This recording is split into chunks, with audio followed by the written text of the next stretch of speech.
India और पाकिस्तान के बीच एक नए युद्ध का आगाज हो चुका है। शंघाई ताउन तंजीम के इजलास की बात पता ये चला है कि हैंडशेक भी नहीं हुआ। There was no handshake between Indian and Pakistani defence minister. That is something very very big.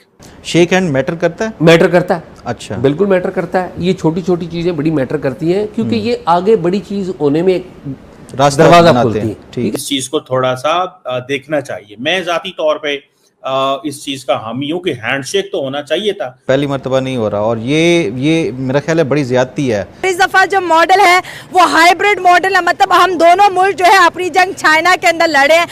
इस वक्त देख लें आप चीमा साहब, आप गौर करके देख लें, आप स्वाय पाकिस्तान की नफरत के अलावा उनकी फॉरेन पॉलिसी का कोई दूसरा ऑब्जेक्टिव उनका हो, कहीं भी नॉर्मलाइज करने की कोशिश कर रहे हैं। इंडिया जो है ना अपना मुल्की मफाद में जो भी उसने करना होता है, जो पॉलिसी उसमें जो है ना अडॉप्ट करना होता है, वो बिल्कुल जो है ना अपने मुल्की मफाद में करता है। ठीक है।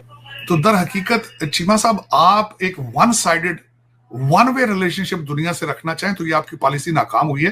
Please come to the plan B. इस वक्त जो ना जो इंडियन फॉरेन पॉलिसी है, ठीक है, ये नो डाउट कि जो ना इंडियन का जो ना अपना जो फॉरेन पॉलिसी है वो बिल्कुल इंडिपेंडेंट और खुद मुख्तार और आज़ादाना है। ठीक है। तो बड़े मुल्क हैं, कभी तो टेबल पे बैठ के बात करनी चाहिए, मैच्योर लीडरशिप को एक्ट करना चाहिए। या क्या आपको लगता है कि चौथी ये कि इब्राहिम मुआहदे के तहत या मुआहदा इब्राहिमी के तहत अब सऊदी अरब, यूएई, कतर, ये ममालिक और इसके साथ साथ उन्होंने कहा नॉन अरब मुस्लिम ममालिक भी जो हैं उनको भी शामिल किया जाएगा। इस लफ्ज़ पर आप बहुत गहरा गौर करें, क्योंकि इसमें शायद आपका मुल्क भी आ रहा है।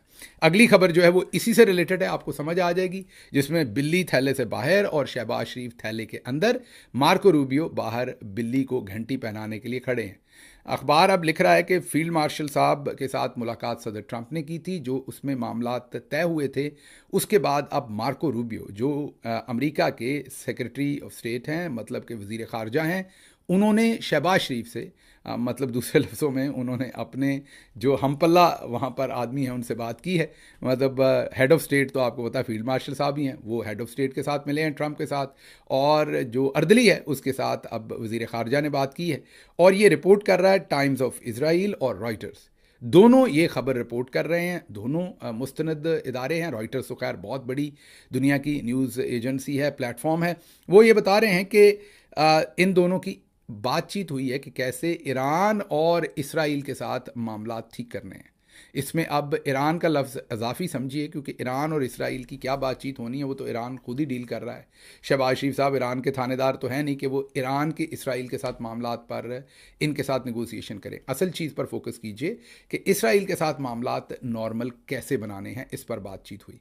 तो दूसरे लफ्ज़ों में ये समझ लीजिए कि शहबाज शरीफ अब मार्को रूबियो के साथ बातचीत कर रहे हैं कि इसराइल के साथ हमने अपने मामलात कैसे ठीक करने हैं आने वाले दिनों में, और कैसे वो जो मुआहदा इब्राहिमी है उसके अंदर जो एक लफ्ज़ लिखा हुआ है कि दूसरे मुसलमान मुल्क भी अब शामिल होंगे।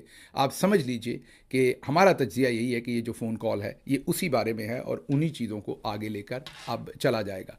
तो इससे आप ये समझ सकते हैं कि शायद आने वाले दिनों में पाकिस्तान के पासपोर्ट के ऊपर जो लिखा हुआ है कि ये पासपोर्ट सवाए इसराइल के बाकी दुनिया के तमाम मुल्कों के लिए कारआमद है, शायद वो लाइन हट जाए और जिन लोगों के पास पुराने पासपोर्ट हों उनको कहा जाए कि ऊपर पेंसिल फेर दें, या शायद हुकूमत पाकिस्तान को ऐसी मोहर बना दे कि वहाँ पर लगा दें और आपके पासपोर्ट के अंदर ये एक बड़ी तब्दीली हो जाए। ये तब्दीली सिर्फ पाकिस्तान के पासपोर्ट में ही नहीं होगी, ये पाकिस्तान की ओवरऑल जो खारजा पॉलिसी है उसमें भी एक